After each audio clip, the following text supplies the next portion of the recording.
Hola a todas, bienvenidas a otro debate. Como habréis visto ya en el anuncio, vamos a hablar del offer de género y voy a hacer una breve presentación de las dos invitadas de hoy. Tenemos a Silvina Romano, que es doctora en ciencia política, es investigadora y dirige el observatorio LOFER, desde donde analiza casos pues eso, del LOFER precisamente, especialmente en América Latina, aunque no solo. Y recientemente, además, el observatorio ha unido fuerzas con Acción contra el Odio. Así que bienvenida doble hoy, Silvina. Y por otro lado tenemos a Mónica Oltra, que es abogada y ex vicepresidenta de la Generalitat Valenciana. Y desgraciadamente es víctima de uno de los casos de lawfare más flagrante en España en los últimos años. Así que la tenemos por aquí para contar un poco lo que está viviendo. Bienvenida a ti también, Mónica. Así que sin esperar mucho más, esto durará una hora y media o así. Como os he dicho, si tenéis preguntas, dejadlas por el chat y si hay alguna que toca un tema sobre el que hayamos pasado muy levemente y haya que profundizar o lo que sea, yo las iré introduciendo a las invitadas, ¿vale?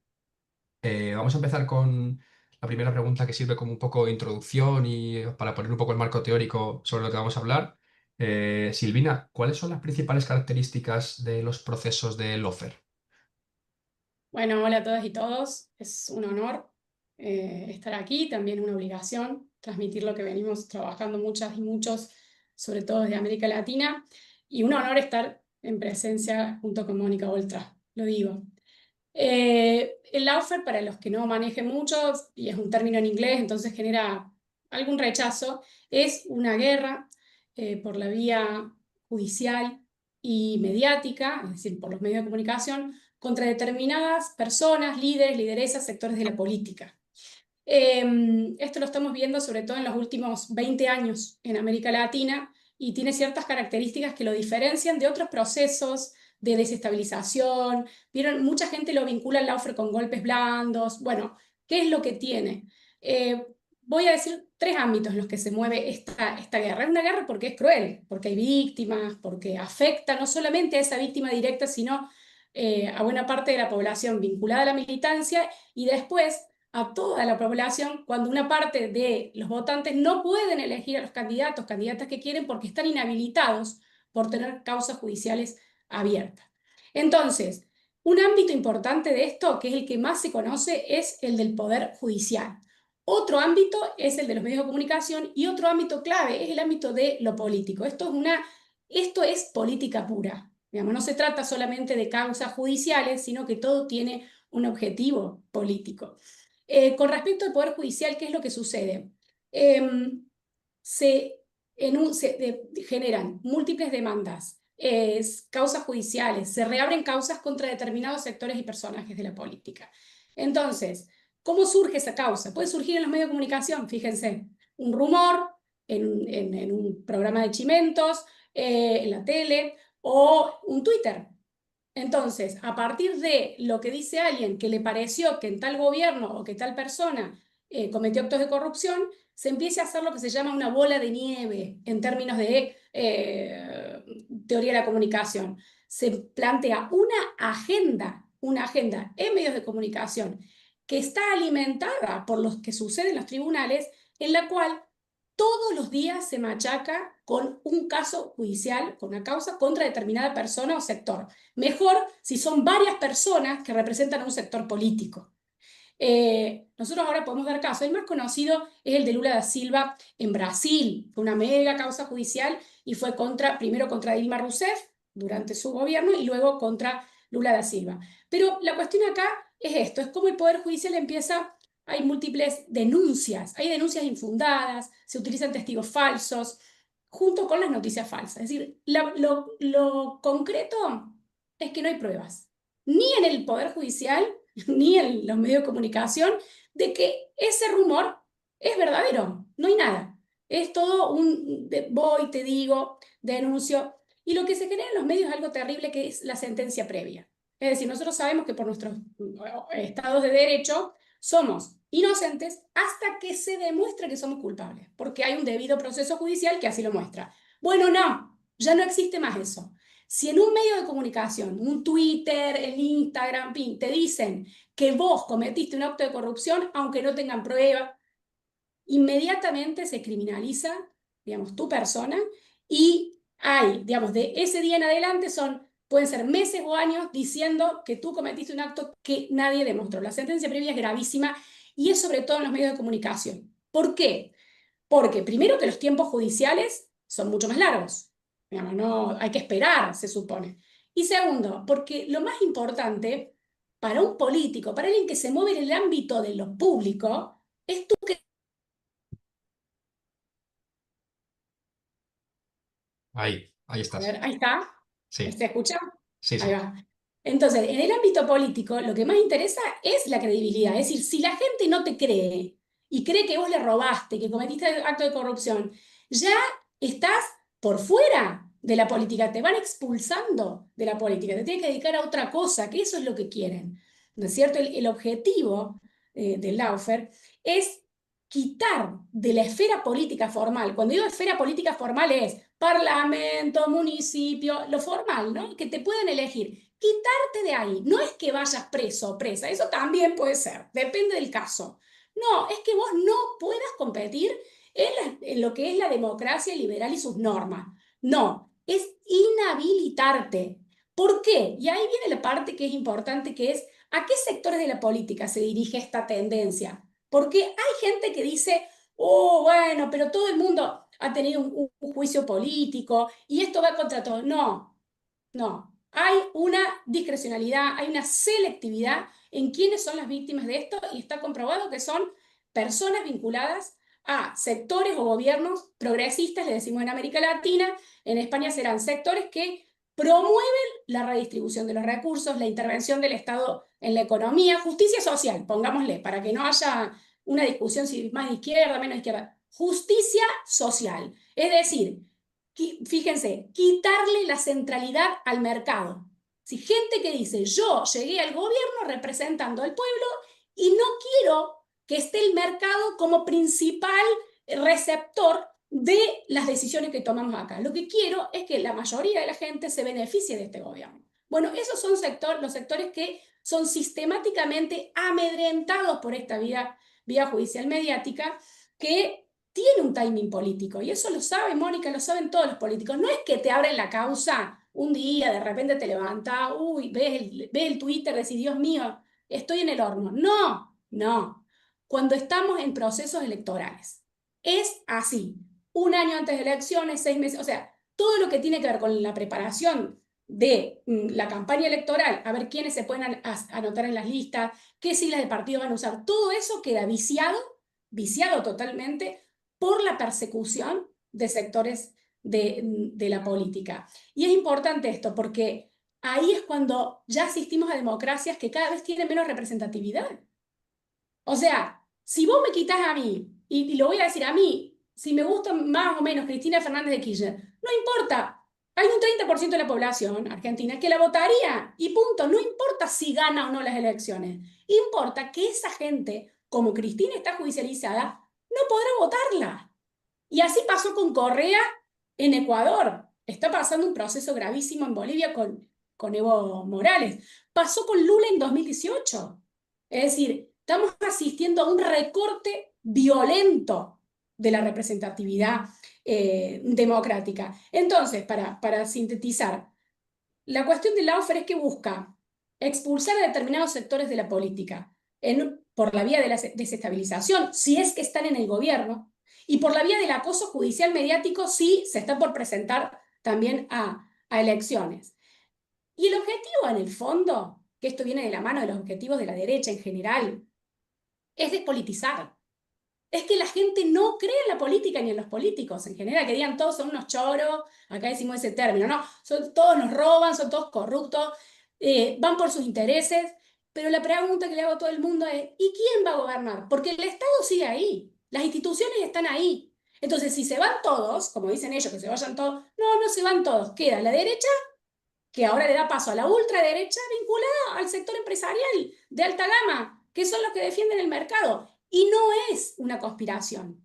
Así funciona el sistema. Lo anómalo, la excepción, es que lleguen gobiernos, sectores que digan, pará, corre al mercado un poquito, los intereses del sector privado, que se adapten a los intereses de la población en general. Así que bueno, ahí lo cierro y después seguimos conversando. No sé, yo hablo rápido, me van a decir si se entiende. Perfectamente, Sí. sí, sí. Se entiende muy si se bien. entiende o no. Sí, Puede hablar mucho más, pero me parece que con eso vamos empezando. sí, ahora seguimos. Pues recogiendo este hilo, Mónica, ¿cómo está utilizando esa derecha y esa extrema derecha el lawfare para eliminar o para apartar la disidencia política, concretamente en el Estado español? Bueno, muy buenas tardes a todas las personas que nos escuchan. Encantada de estar aquí compartiendo esta charla, ¿no? Por dolorosa también que resulte en cierto nivel personal, ¿no? Bueno, yo creo que está claro. Hay un momento, en concreto la pregunta, ¿no? ¿Cómo se está utilizando por parte de la derecha, la ultraderecha? Ojo.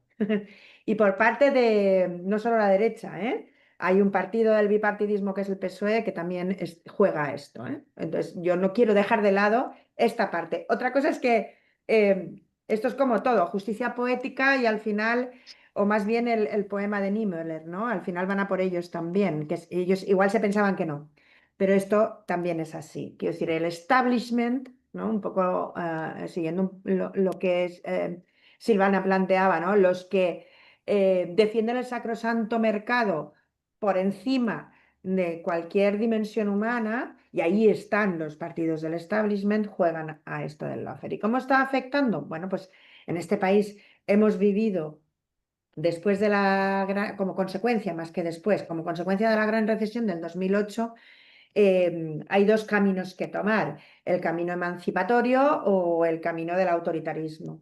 En un primer momento, por lo menos, en España y en las comunidades autónomas y en los municipios, se opta por el camino de la emancipación y de votar, bueno, pues en la senda esta del indignaos, ¿no? Y del 15M, etcétera, ¿no? De la gente diciendo ya está bien y sobre todo diciéndole ya está bien al mercado y las consecuencias que genera. Recordemos que estábamos en el momento donde la gente se tiraba por los balcones porque los iban a desahuciar y salíamos a un suicidio cada semana. No sé si os acordáis, bueno, pues en ese momento en España se va por una senda emancipatoria y entonces hay fuerzas políticas en la periferia como Compromís a la que yo pertenezco, que, bueno, que en el 15 eclosionamos en esas elecciones autonómicas y municipales y hay fuerzas también a nivel estatal que eclosionan ese mismo año, bueno, ya antes en las europeas apuntan y en diciembre de ese año, aunque esas elecciones se tuvieron que repetir, eclosiona, digamos, la parte emancipatoria. Esto genera toda una reacción en el Estado español de los poderes económicos, de los poderes mediáticos que están obviamente ligados también a los económicos y del establishment político de la casta de toda la vida que fue a desembocar en toda una serie de maniobras partidistas, políticas, judiciales y mediáticas de persecución de todo aquello que oliera a emancipación, ¿vale? Que oliera a que hay que regular mercado, el mercado no puede generar porque aparte el mercado había demostrado ser profundamente inútil frente a lo que dicen que lo público tal, o sea, le habían liado parda con todo el tema de la crisis financiera, arrastrar la crisis inmobiliaria y por tanto la crisis de muchos estados, porque los bancos eran demasiado grandes y generaban crisis sistémicas, con lo cual el mercado la había liado parda y la gente se estaba dando cuenta. Y esto daba mucho miedo a aquellos que tenían que seguir estando en sus torres de marfil de oligarcas, bueno, pues dominando la escena económica, política y mediática, ¿no? O económica, mediática y política, si queremos, así como de causa-efecto. Cuando de repente aparecemos una serie de personas que estábamos luchando y diciéndole a la gente, esto es así, tan evidente, y la gente nos votó, ¿no? Esto era muy peligroso. Y ahí están todos los casos. Yo el día que dimití nombré a algunos, pero todos los casos, bueno, Vicky Rosell, Alberto Rodríguez, además empiezan por las periferias, porque Canarias está muy lejos de Madrid para plantarse en una manifestación, esto tiene mucho que ver, ¿vale? Luego, bueno, pues siguen en Valencia, toda la parte directamente contra la estructura de Podemos, en cuanto directamente a los tribunales, ¿no? No, por no hablar de todo el tema mediático que pasará a la vergüenza y a la infamia de este país, sobre todo de aquellos incluso periodistas que bajo un marchamo progresista han participado y son colaboradores necesarios y además a título lucrativo de todo esto, ¿no?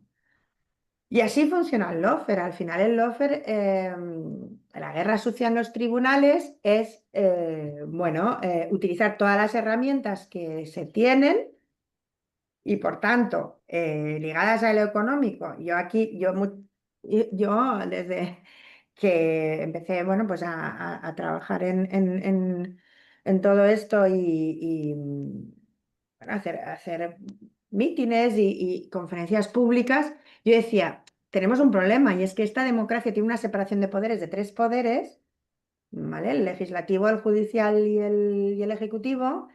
Pero esto en el siglo XXI y a finales del siglo XX, porque esto ya lo decíamos a finales del siglo XX, esto ya no sirve, porque hay otros dos poderes, que es el económico y el mediático, que además están muy unidos, que no están separados y que tienen más poder que los otros tres juntos muchas veces, ¿no? Muchas veces no, lo tienen, ¿vale? Ya hay corporaciones, hay personas, ya no corporaciones, hay seres humanos que tienen más riqueza que algunos países, ¿no? Y entonces esto es una anomalía que obviamente cuando se sientan las bases en la ilustración de la democracia liberal actual, nadie es capaz de imaginar.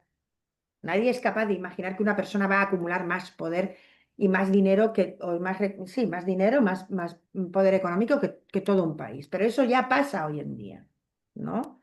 Entonces, o reinventamos y reformulamos las democracias liberales o si seguimos con la democracia que se inventó en la Ilustración, en un mundo que ha cambiado absolutamente, no solo desde el punto de vista económico, sino también desde el punto de vista tecnológico, y ahí estaba lo que planteaba Silvana de los bulos. Claro, es que antes la gente podía, antes me refiero a hace siglo y medio, ¿no? Pues podías un periódico escrito que te vendían en la calle, pero es que hoy en día un bulo se genera ahora y en 5 minutos puede tener alcance mundial. Entonces, esto es desconocido cuando se generan todas las estructuras democráticas y de defensa democráticas. Entonces, yo ahora mismo pienso que la democracia está inerme frente a determinadas situaciones a las que no se ha sabido adaptar y no ha sabido, sobre todo, alambicar toda una serie de torres de defensa frente a las nuevas amenazas. Esto es como si haces un esquema DAFO, ¿no? De debilidades, amenazas, fortalezas, oportunidades. Las debilidades y amenazas que ahora mismo tiene la democracia no tienen, frente a ello no se están construyendo fortalezas ni oportunidades, ¿no? Y este es un poco el tema. Y entonces, bueno, pues efectivamente, Silvana lo ha explicado. Es decir, es suficiente con que haya un acuerdo entre tres patas, ¿no? Que es alguien que le pone la voz, alguien que transmite esa voz y alguien que en lo judicial, alguien que transmite la voz en lo político por un lado y en lo mediático por otro, y alguien que en lo judicial lo recoge. Si a esto añadimos que precisamente la pata judicial de la separación de poderes es la que no está sometida a un control democrático y el acceso a lo judicial está sesgado, y ahí para mí en este momento el problema más institucional, por lo menos, o sea, el problema más grave, institucional más grave que tiene por lo menos este país en este momento es la jerarquía judicial, porque se ha escindido de lo que es el control democrático, y eso es muy peligroso. Y ahí estamos, y así funciona, no tiene más. Silvina, hablabas antes, mencionabas que no va, o sea, que tiene el objetivo de este lofer suele ser pues, personas o partidos o movimientos que buscan redistribuir, que buscan dejar de lado el mercado, pero creemos que hay una particularidad todavía más concreta de objetivo de este lofer, que son las mujeres de izquierda, las mujeres progresistas o la mujer que se enmarca en esa ideología de la que hablabais, ¿no? ¿Tiene alguna particularidad el Lofer cuando se dirige contra estas mujeres de izquierdas? Bueno, pues sí, también este tema está, digamos, es mucho menos trabajado y abordado de lo que debería ser, por lo escandaloso que es. Ya que les gusta tanto el escándalo y el espectáculo, podrían dedicarse más a esto que es un bochorno. Fíjense que decíamos que el lawfare lo que busca es eliminar a determinado sector de la política. El otro hay que, o sea, esta noción de oposición política que es sana en la democracia, o sea, hay un oficialismo y hay una oposición. No, desde el punto de vista de las derechas o las ultraderechas, porque hay que hablar, el otro, la oposición, hay que eliminarla. Punto. No se dialoga, no hay propuesta, no hay debate, consenso habermasiano, no existe nada. El otro no sirve, que saca. Chao. Nada.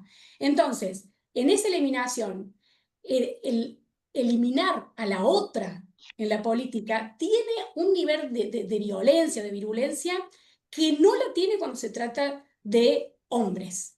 Y ahí podemos usar el concepto de casa de brujas. ¿Podemos volver a eso? Claro que sí. Porque en general, las mujeres somos vistas en la política, sobre todo en la alta política, donde sí ya tenemos más visibilidad, cuando llegamos, nos apuntan todas las cámaras, somos vistas como intrusas. Como que nosotros no tenemos que estar ahí. ¿Cómo va a estar ahí? Anda a tu casa, anda a hacer las cosas del hogar, a los chicos, estás abandonando a tu familia, estás dedicándote a la política, estás abandonando a tu familia. Gravísimo, un prejuicio gravísimo que nos atraviesa no solamente las mujeres en política, pero sí, sobre todo, porque es un ámbito masculinizado.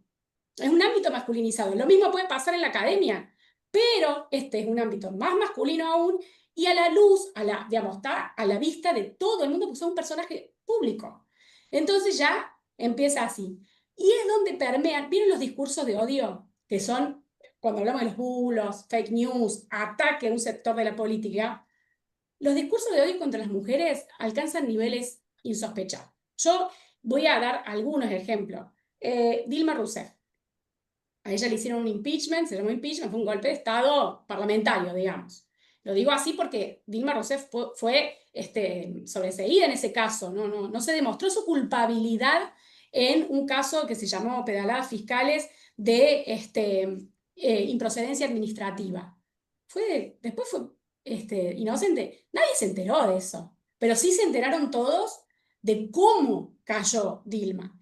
Y si ustedes ven las portadas de los diarios, las fotos en las principales revistas. Dilma, estás acabada. Dilma, vete. La revista The Economist desde, no sé, que son del Reino Unido, con una portada con la foto de Dilma con cara de preocupada, primerísimo primer plano, time to go.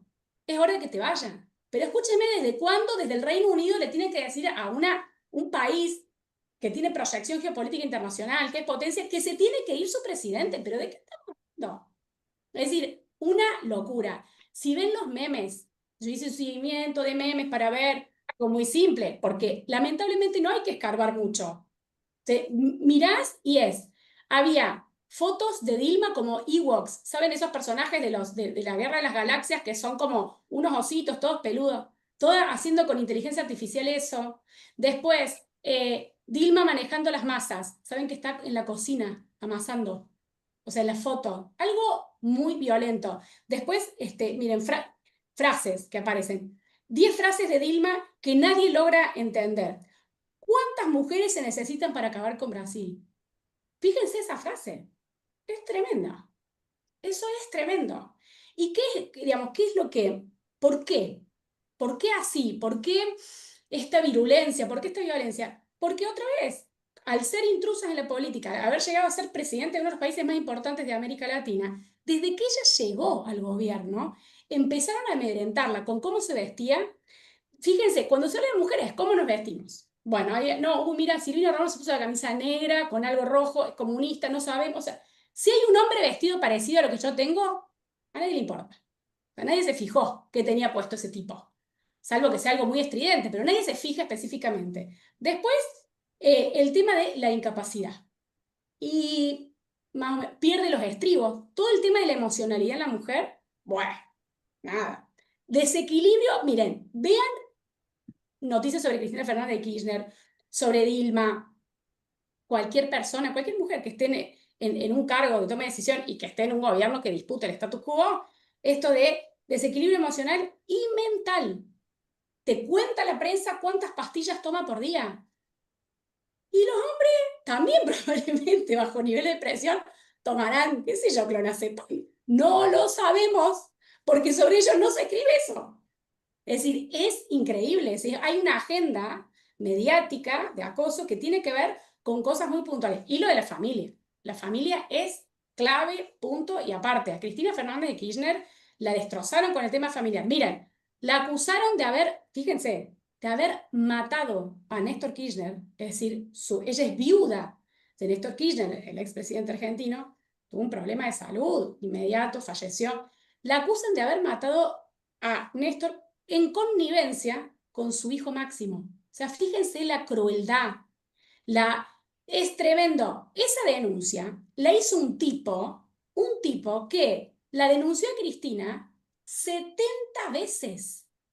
Hay otro que la denunció 76 veces. Cristina tenía 654 denuncias entre el 2004 y 2024. Ahora debe tener 700. Eso es acoso judicial. Eso es acoso judicial. A Cristina se le reabrieron una y otra vez la causa vialidad, la causa cuaderno, la causa del memorándum en Irán. Es como si los tribunales en Comodoro Pi, que es el lugar donde recaen mágicamente todas las causas contra Cristina, es como si no tuvieran otra tarea para hacer. ¿No hay nada más para hacer en un país que se cae a pedazos, le pregunto? Bueno, eso es específicamente contra Cristina. Pero fíjense, en Ecuador, Paola Pavón. Paola Pavón hoy es prefecta de Pichincha, ciudad capital, ha sido reelegida. A ella en el 2019 la metieron presa por un Twitter. Ella estaba en funciones. O sea, investida, tenía la investidura. No, a cárcel común 72 días. Paola Pavón. 72 días en cárcel común hasta que actuó la CIDH, que es la Comisión Interamericana de Derechos Humanos, y la saca. Una locura. Una locura. Después del caso tenemos de Gabriela Rivadeneira en Ecuador. Se tuvo que exiliar. Ex presidente de la Asamblea Nacional de Ecuador. ¿Saben qué? Como ella se exilió a México, se tuvo que exiliar con sus hijos. ¿Saben lo que es eso? Y como no pudieron meterla presa, ellas fueron, allanaron su casa, le sacaron sus cosas y metieron preso al padre, que no tenía nada que ver. Imagínense la familia de estas mujeres pidiéndole a las mujeres, no te metas más en política. Esto es lo grave. Esto es lo más grave. Los hijos, la pareja, el sobrino, el coso, chelo, haz lo que quieras, pero no te metas en política. Esto es la gravedad a lo que estamos asistiendo. Porque entonces, no es que te tenés que, como podría ser en Colombia, que hay una periodista tremenda, que es la Vicky Dávila. Yo la pienso, es tremenda esa mujer. No es que te tenés que enfrentar con esas periodistas o con la que le reabre el caso a Mónica ahora. No es solamente eso. Es tu entorno. Es tu propio entorno. Por eso esto no es solamente que tenemos que tomar nota y decir, tiene que haber reforma de la ley de medios. No, tiene que haber reforma en la forma en que pensamos la política, en la forma en que pensamos el rol de la mujer en la sociedad y defenderlo todo entre todas y todos. Otro caso, el de Milagro Sala en Argentina, dirigente vinculada a sindicato, movimiento de base, indígena. Está presa hace 3.640 días que está presa. A nadie le importa. Todos los organismos internacionales actuaron para que, por favor, pedir que la excarcelaran, que esa era una prisión ilegal. No importa. No importa porque encima es de una provincia del norte de Argentina, que tiene la periferia de la periferia. Y si ustedes ven los titulares contra Milagro Sala, india, negra, fea, tirabón, o sea, una cosa violenta. Ella dirige la organización Tupac Amaru, que además fue criminalizada esa organización. Y acá también esto, como, ¿qué es lo que se busca? Es disciplinarnos a todas.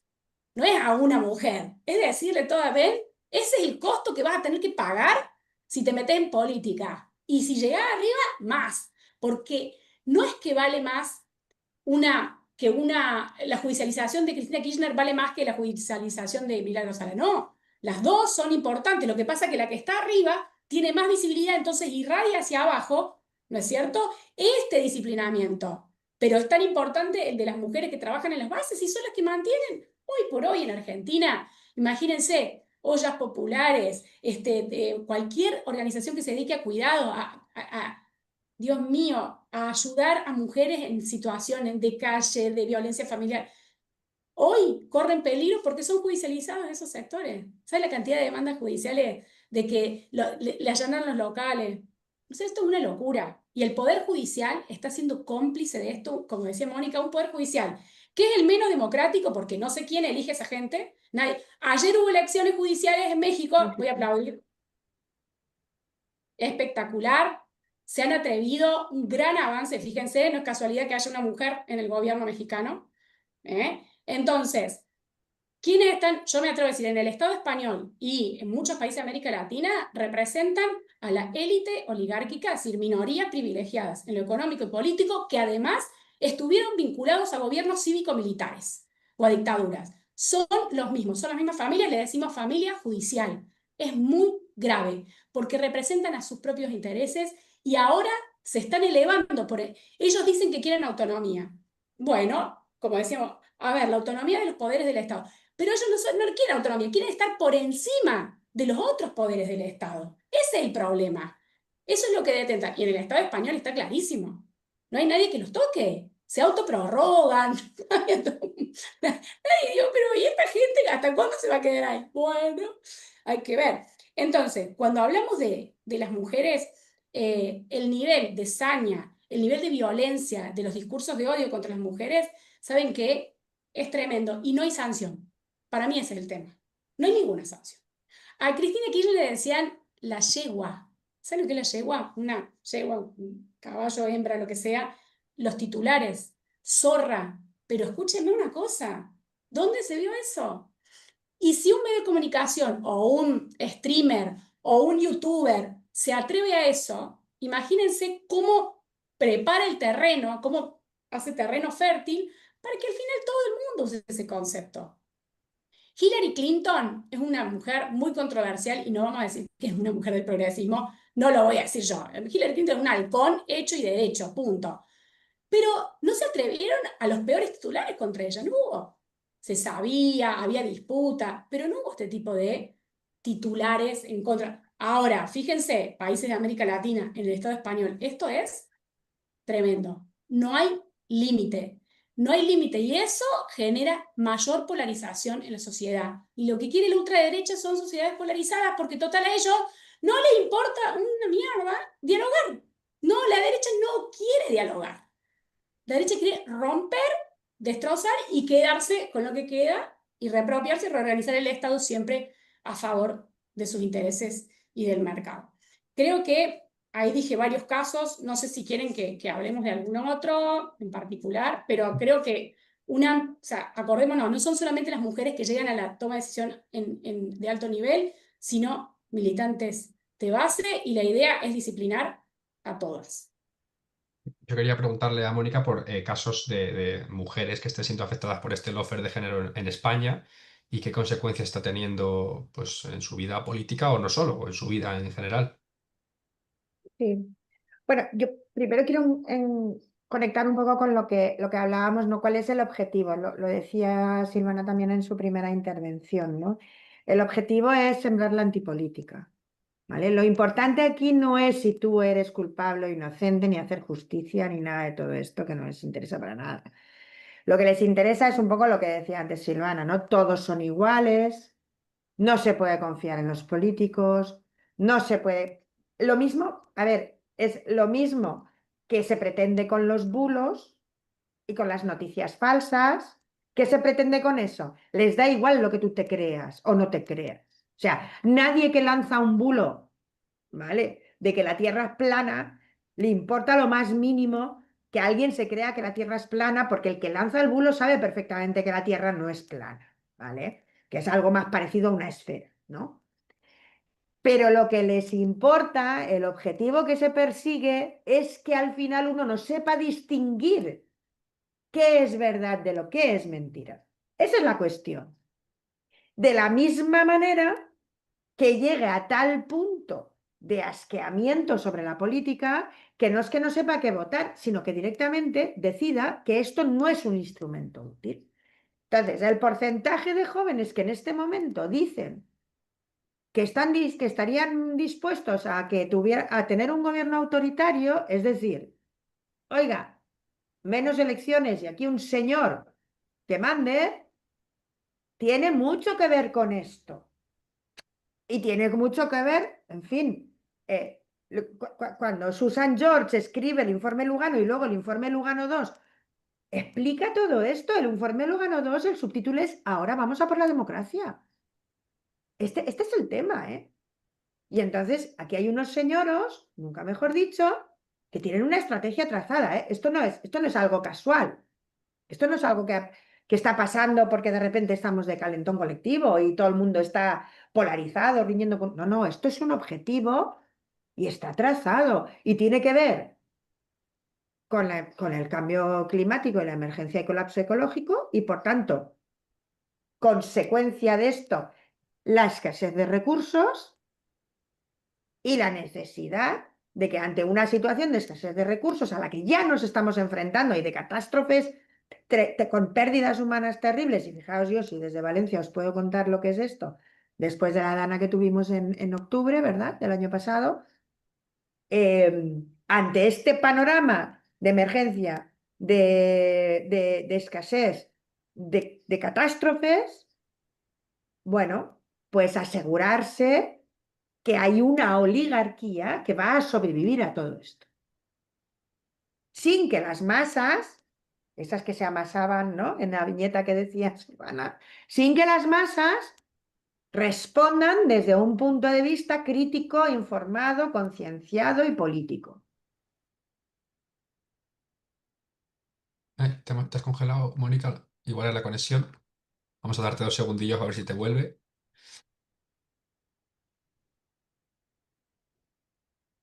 ¿Nos oyes, Mónica? Muchísima incertidumbre genera muchísima impotencia. No sé qué votar porque son todos iguales, con lo cual, ¿para qué voy a votar a nadie si todos van a hacer lo mismo? Y en ese panorama, el dictador, ¿vale?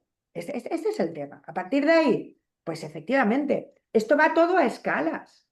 Que yo soy abogada en ejercicio, tú vas al turno de oficio y tú lo que te encuentras en una guardia de detenidos es dos grandes líneas, ¿vale? Poco se sale de ahí. Uno, persecución de la gente pobre. Punto. Dos, disciplinar mujeres libres. Normalmente en una guardia la mayor parte de detenidos son hombres. Y algunas mujeres que han estado de fiesta o han estado... Y entonces, ¡pum! Estaba borracha y che, qué casualidad. Al final se van con una desobediencia o un atentado a la autoridad. Porque, claro, eso es feo. Hay que disciplinarlas, ¿vale? Una mujer no puede hacer esto, ¿no? Entonces, a gran escala, esto es a pequeña escala, digamos, o a escala más invisible, a gran escala, ¿tú dónde vas? Tú eres una intrusa, efectivamente. A mí se me representaba como mantis religiosa, de normal.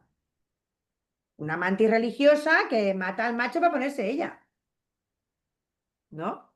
Es terrible, ¿no? Pues así se me representaba a mí, como una tía ambiciosa que se cargaba a los tíos. En el 2015, cuando el resultado electoral es el que es, ¿no? Y todo el mundo ya ha empezado a asumir que si yo hubiera sido un hombre esto hubiera sido muy distinto. Pero claro, ¿dónde vas tú? ¿A santo de qué? ¿No? Entonces, si ya entras a un sitio como intrusa, como alguien que le está usurpando ilegítimamente el sitio a otro, pues a partir de ahí ya todo vale, porque de entrada ya eres una ilegítima. Estás ahí de manera ilegítima. Da igual que te hayan votado, porque este no es el sitio que te corresponde. Esto desde el punto de vista de lectura del patriarcado. Luego hay obviamente lecturas más pedestres y más cercanas a todo, porque ahí se juntan muchas cosas.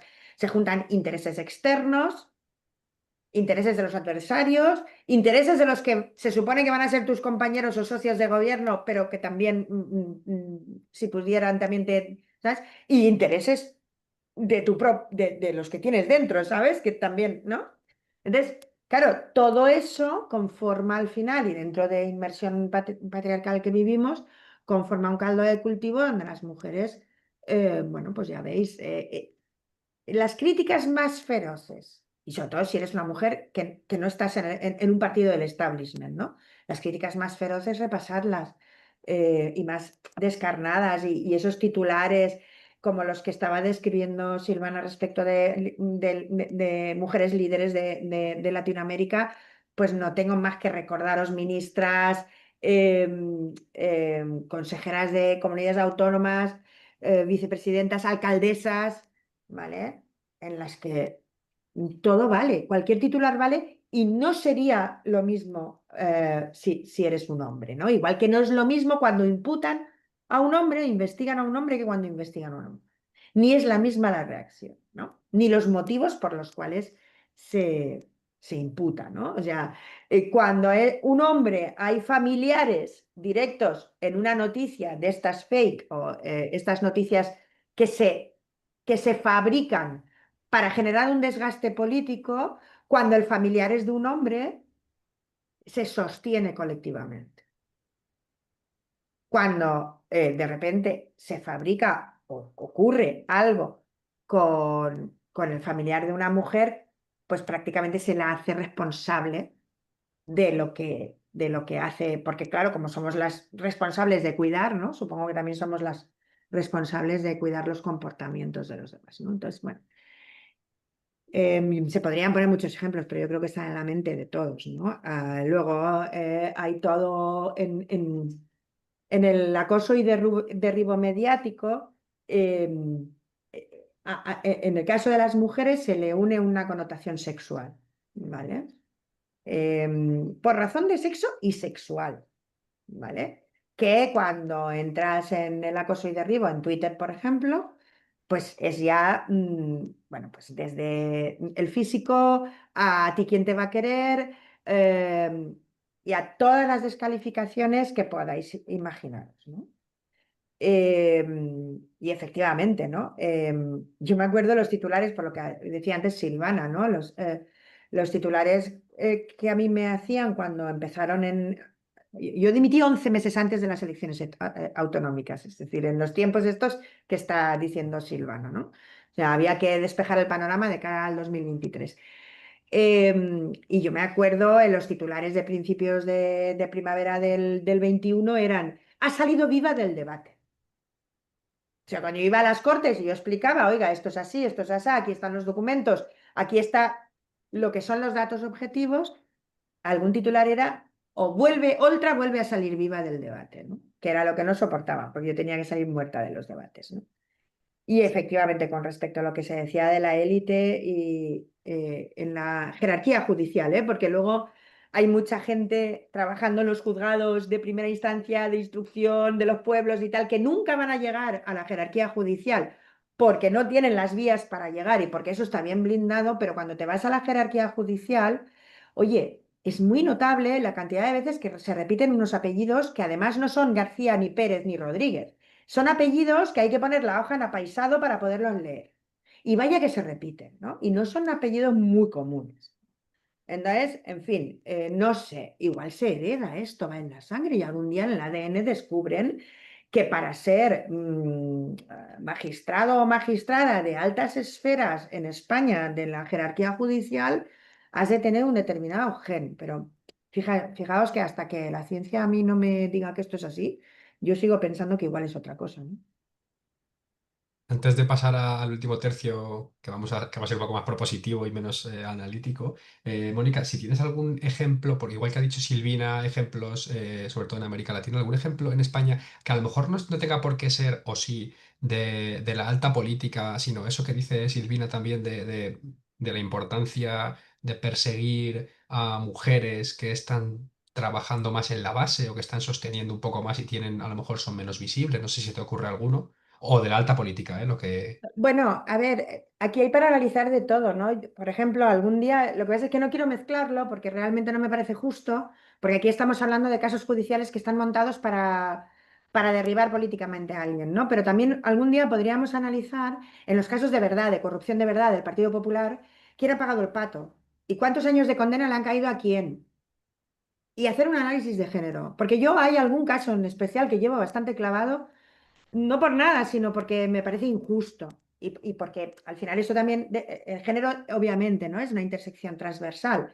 Lo que pasa es que no me parece tampoco justo mezclarlo porque estamos hablando de casos de corrupción de verdad y de gente que roba y que falsea y que prevarica y que, en fin, y que están eh, inhabilitados o condenados porque lo tienen que estar, pero ciertamente, como en esos casos se ha cargado, sobre todo, sobre espaldas de las mujeres. Esto también esto, por eso no quiero decir nombres, que lo tengo bien en la mente, pero está ahí, ¿eh? Y no quiero mezclarlo porque me parece injusto con lo que nos están haciendo a mujeres que nos han hecho montajes directamente, ¿sabes?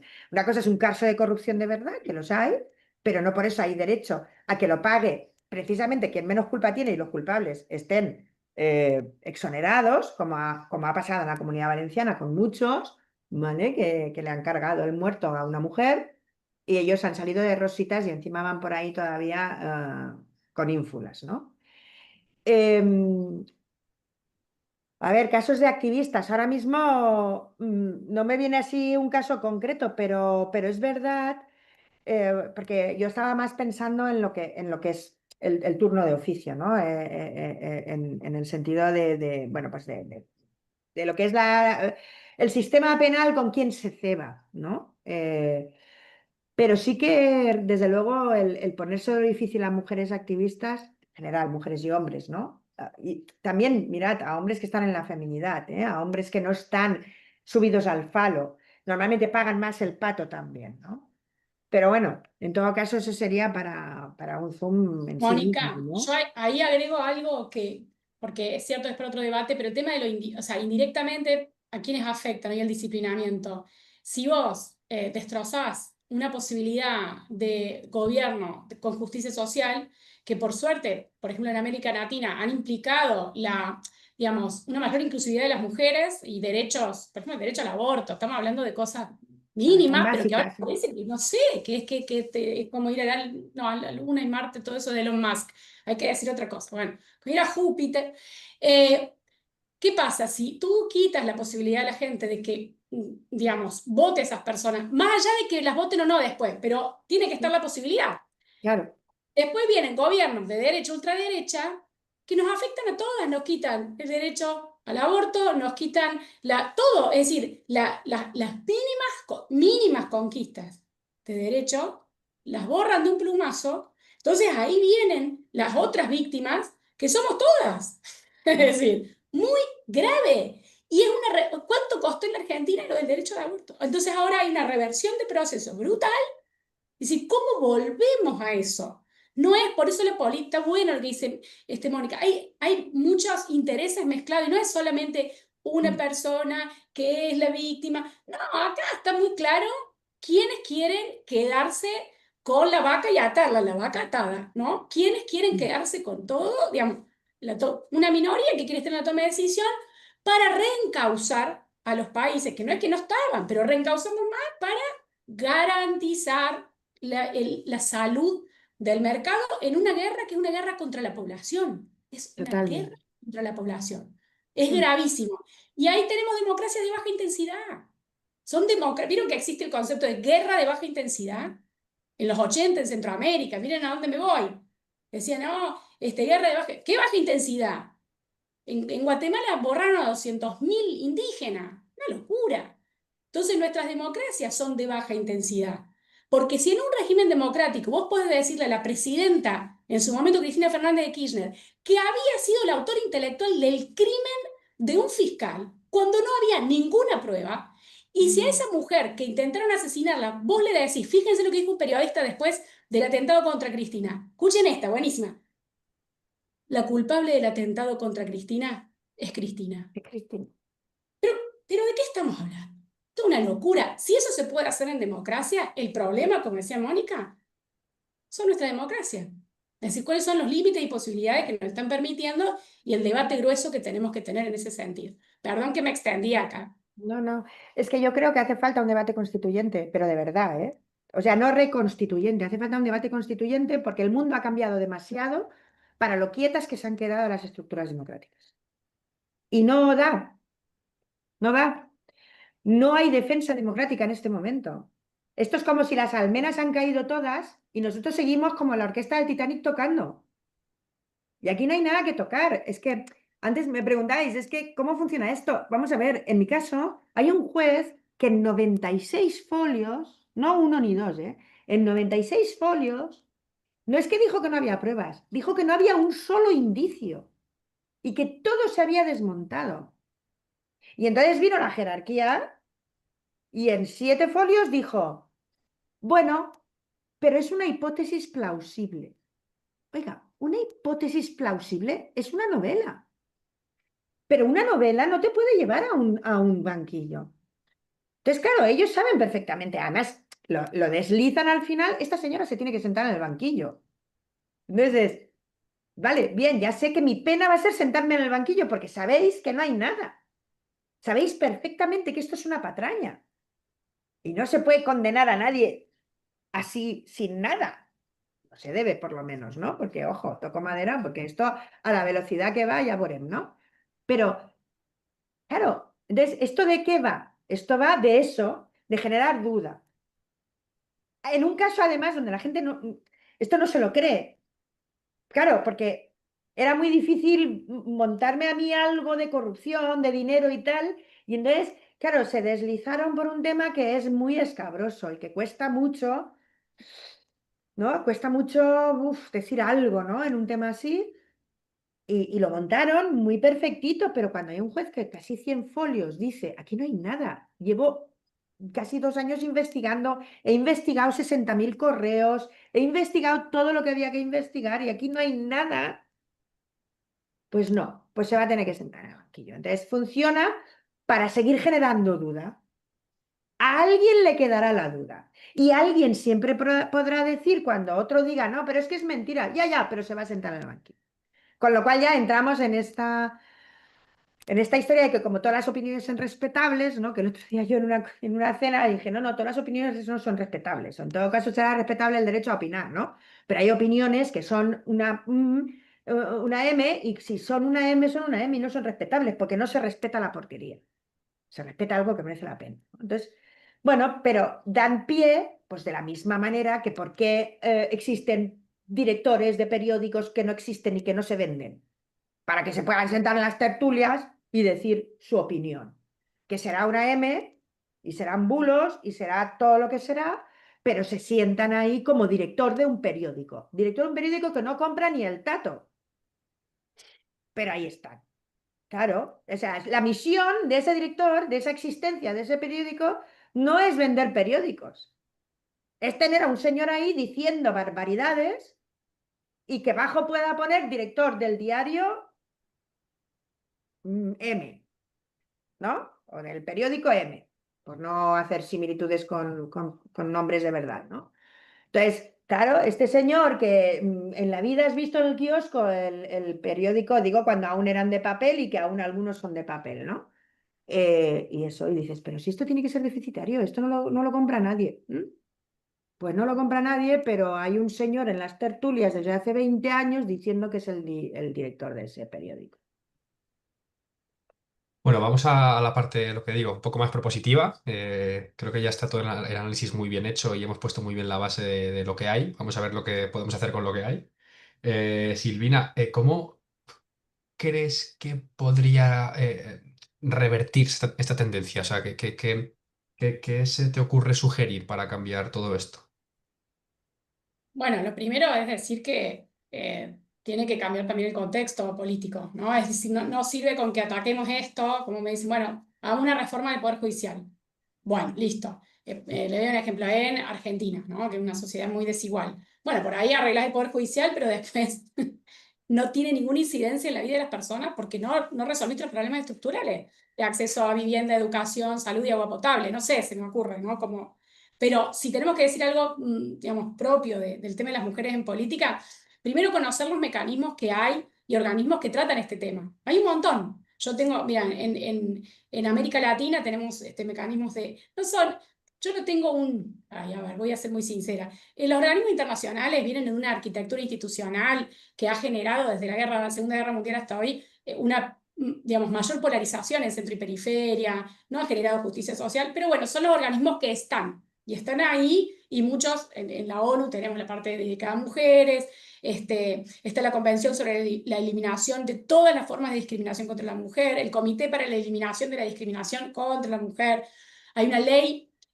modelo interamericana para prevenir y sancionar la violencia contra las mujeres en política, hay un organismo de la OEA dedicado a esto, entonces hay que bucear también ahí qué es lo que hay vigente. Ahora es cierto que el tema del lawfare y violencia contra las mujeres en política es bastante nuevo, o sea, vincular las dos cosas me parece importante, y ahí lo que es necesario es visibilizar los casos. Yo estoy en el Consejo Latinoamericano de Justicia y Democracia, que es del Grupo de Puebla, y el Observatorio Lawfare, y con las mujeres de la Internacional Feminista, siempre conversamos sobre la importancia que tiene visibilizar cada caso, porque a veces parece que, bueno, es un caso o dos, y cuando realmente te pones, son un montón, pero no nos podemos quedar en solo un montón. Tienen nombre, tienen apellido, tienen una trayectoria. Por ejemplo, ahora me estoy acordando de Alejandra Gils Carbó, ex procuradora general de Argentina, que fue acosada por el gobierno de Mauricio Macri.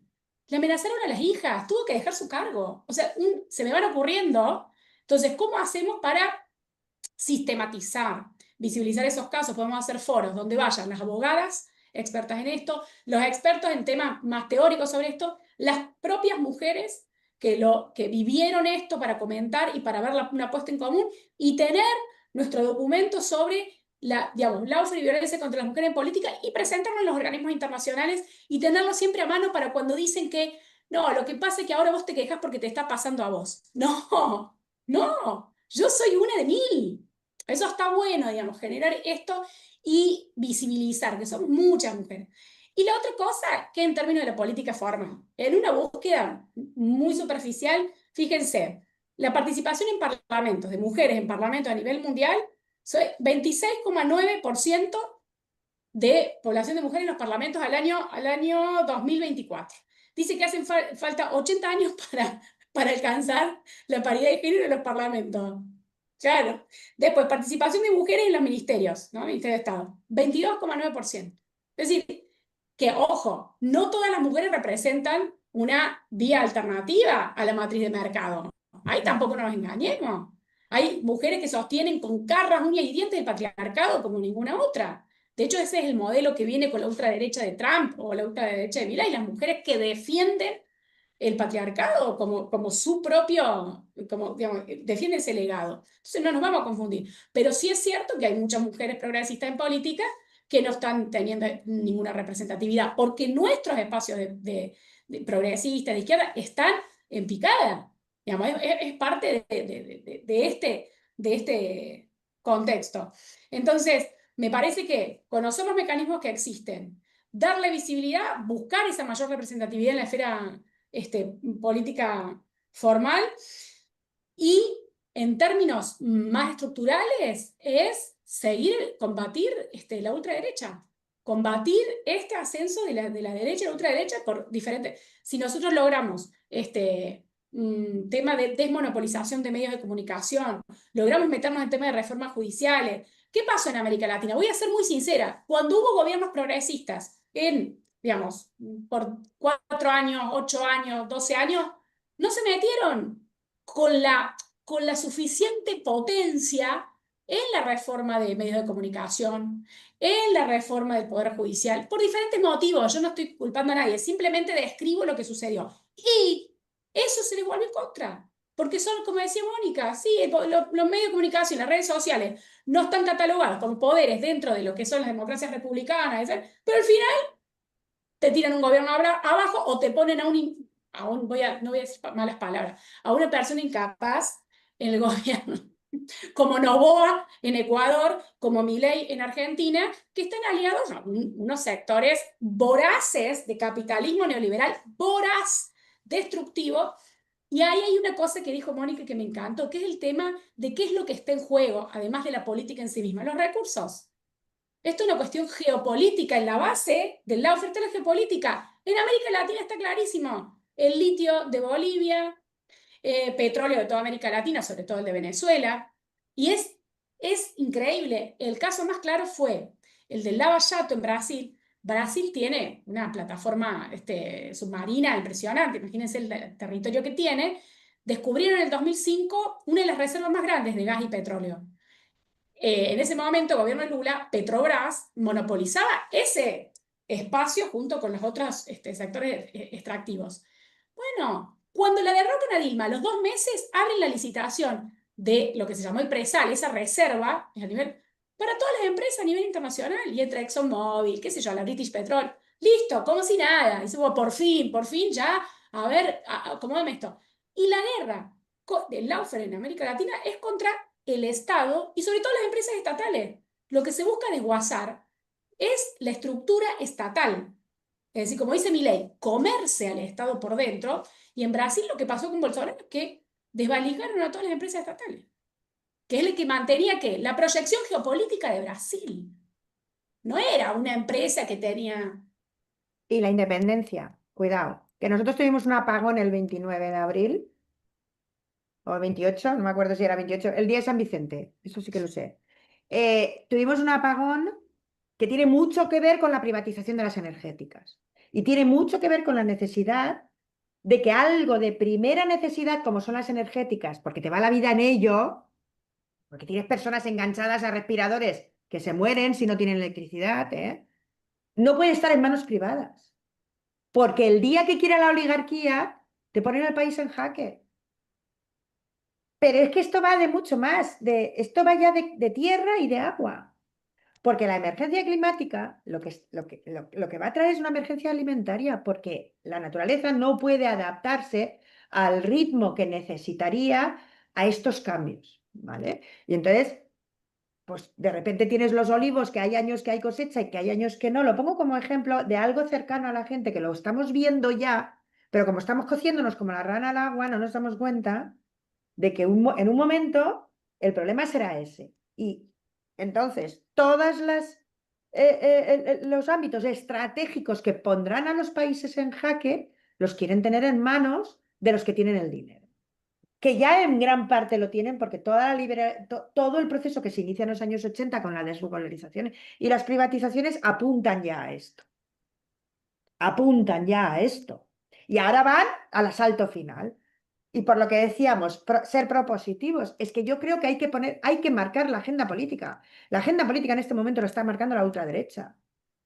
La está marcando un señor que se llama Milei con una motosierra. Que además es como decirle a la gente, simplemente hay que decirle a la gente, ¿tú ves a ese tío con una motosierra? ¿Ese tío en tu jardín, en el patio de tu casa te daría confianza? Pues no lo votes. ¿Vale? Entonces, esto es cuestión de marcar agenda, pero marcar agenda a lo grande. Y aquí el problema es que estamos en madrecita, madrecita, que me quede como estoy. Y hay miles de personas que anhelan cualquier cosa menos quedarse como están, porque están muy fastidiadas. Entonces, desde la política tenemos que dar respuesta a las necesidades de la gente, a las expectativas de la gente y a los miedos de la gente, y ser pedagógicos para que de los miedos de la gente no nos vayamos al terraplanismo y al fascismo, y para que las expectativas de la gente se puedan ajustar a una agenda política. Eso quiere decir que como ciudadanía, ¿vale? Como Mónica, el objetivo que es generar red comunitaria, como ciudadano individual, red comunitaria, volvernos a encontrar en la calle, generar redes, asociaciones, movimientos, gente que hablemos de nuestras cosas y compartamos nuestros problemas y nuestras estrategias. Y desde el punto de vista de la política partidista, esto sería la política, digamos, ciudadana. Para mí, fundamental. El último meeting que yo hice, hablé precisamente de esto, ¿no? Que había que hacer red comunitaria, había que hacer desarrollo comunitario, había que concienciar a la gente. Gente concienciada, crítica e informada es imposible de tiranizar. ¿Y qué tenemos que favorecer desde la política, de la política comunitaria? Gente informada, crítica y que no se deje tiranizar. Y desde la política partidista, si yo estuviera en primera línea, yo lo que estaría intentando, desde la posición en la que estuviera, es generar agenda. No estar todo el rato reaccionando. Es que en este momento parece que la mayoría social que está representada en el gobierno, por lo menos se supone que en el gobierno de España, se supone, con todas las comillas, está reaccionando en vez de estar marcando la agenda. Y la agenda son todas estas cosas. Lo que pasa es que, claro, estamos, no sé, te decías antes, no sé qué, que todo el mundo quiere atar la vaca, pues la socialdemocracia al final siempre se ha quedado con la cuerda en la mano y se ha quedado sin vaca y sin vaquero y con la cuerda y ha dicho, ¿qué ha pasado? Y nos ha fastidiado al resto porque, como muy bien tú dices, cuando se han quedado con la cuerda a la mano, a los que les han venido las consecuencias es a todo el resto, ¿vale? Y entonces tiene que haber valentía, y tiene que haber valentía para plantear que la democracia, efectivamente, en este momento, tal como está, esto, esto de que la justicia emana del pueblo, tiene que ser así. Pero es que ahora mismo la justicia emana del pueblo, lo dice la Constitución española, ¿eh? No es que yo me haya vuelto aquí ahora eh, subversiva revolucionaria, que también, eso ya lo traigo de casa, pero vamos, que esto lo pone en la Constitución. Que hay que reinventar la separación de poderes, claro que sí. Hay que separar como mínimo 5 poderes. Que a lo mejor hay que plantearse que en redes sociales la gente tiene que identificarse. Que esto de que cualquiera se abra una cuenta y pueda generar aquí toda una serie de bulos y de replicantes que nadie sabe luego a quién pedir explicaciones, que esto a lo mejor no puede ser. Es decir, hay que volver al ánimo regulatorio que tiene que tener la democracia como representante de la mayoría social y del pueblo. Entonces, ¿cómo va a ser el pueblo? Va a consentir que se generen toda una serie de fenómenos de los cuales las personas no nos podemos defender. Esto no es normal. Esto no es normal. ¿Cómo va a ser que dejemos en manos de unos oligarcas el podernos dejar sin luz? ¿Eh? Y que se muera la gente porque no puede poner en marcha el respirador. ¿Puede ser? Esto no puede ser. Y simplemente porque la gente es muy lista, ¿eh? La gente hay que contarle estas cosas. Y es que la democracia tiene que tomar el poder. Porque ahora mismo el poder no está en la democracia. Está en los oligarcas. Y ya que hablamos del poder del pueblo, que es etimológicamente lo que significa democracia, digo yo que tendrá la democracia que tomar el poder. Yo eso es lo que pido. Y lo que estaría ahora reivindicando si estuviera en primera línea. La democracia tiene que tomar el poder. Para mí es el resumen. Vale, pues para terminar, rápidamente, esta va a ser para las dos. Si quieres empezar tú, Silvina, ya que vamos con Mónica. Ya desde Acción contra el Odio, ¿qué respuestas deberíamos articular, tanto como Asociación Acción contra el Odio, como el resto de personas que nos estén escuchando, que quizá estén en algún movimiento de base, asociación? ¿Qué respuestas podemos articular frente a este lofer que viene tan parejo al avance de la extrema derecha? Algo así muy concretito para acabar. Sí, es difícil dar soluciones, ¿viste? Porque estamos en como una especie de retaguardia. Acá en Argentina estamos en shock, no estamos en la retaguardia, estamos en shock. Estuve con militantes de base y me dijeron, lo que nos queda es la trinchera. Es muy doloroso. Tenemos más de la mitad de la población en la pobreza. Es tremendo ver a los niños en las calles, es tremendo. Entonces, es difícil desde ahí como decir, ¿qué tenemos?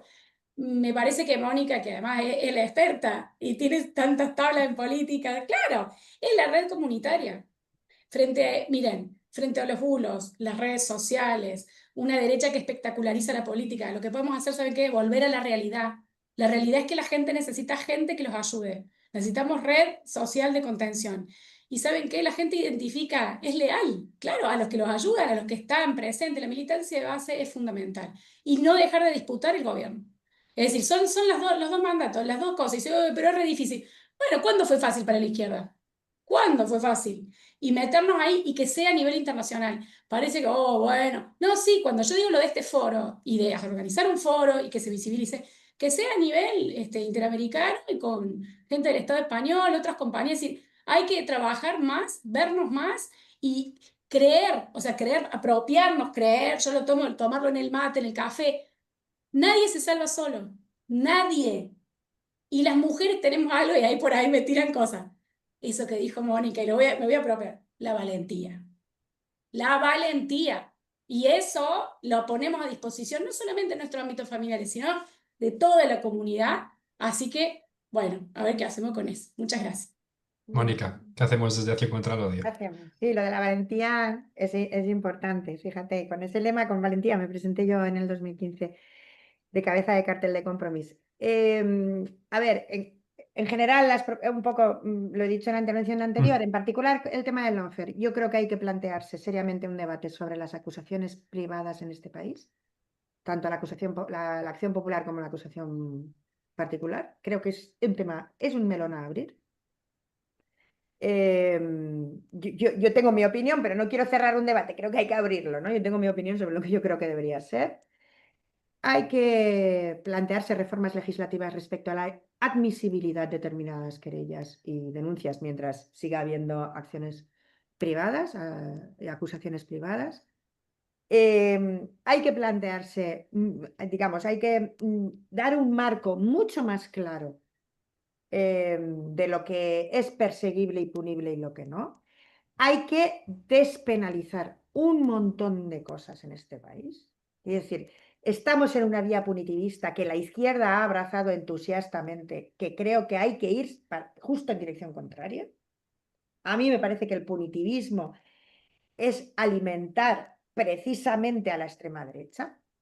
Cuando nosotros planteamos desde las izquierdas más penas, código penal, política penal, lo que estamos es alimentando a la bestia, porque lo que deberíamos es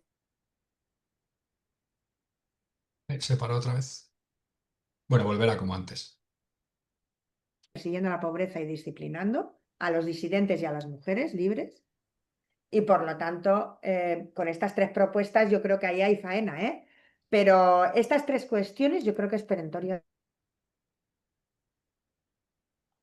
Vale, creo que terminó ya Mónica, si no me equivoco. Ahora seguro que volverá, que se paró otra vez el vídeo. Es que Ahora se me estás, ahora para, de vez estás. en cuando se me para. No sé si me habéis oído o no, pero bueno. Te quedaste en que estas Tres propuestas cuestiones, tres cuestiones. La admisibilidad de querellas, la acusación privada, la que no es ministerio fiscal, ¿vale? Tanto la particular como la popular, e ir en camino contrario al punitivismo.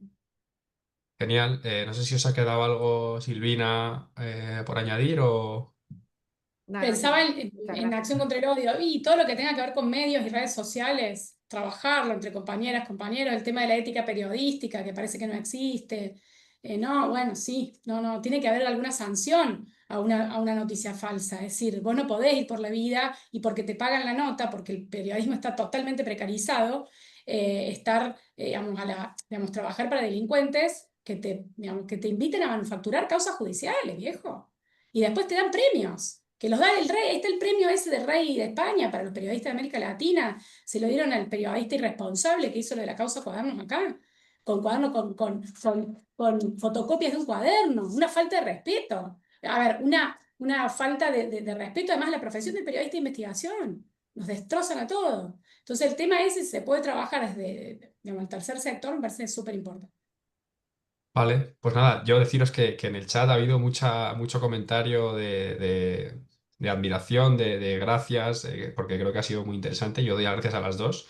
Silvina por explicarlo todo con tanta claridad que creo que ha quedado todo muy claro y a Mónica por lo mismo y encima bueno, pues por la situación en la que estás, que tiene que ser difícil hablar de estos temas. Así que nada, muchísimas gracias a las dos y Mónica, ya sabes que aquí tienes a Acción contra el Odio como sosteniendo en lo que podamos.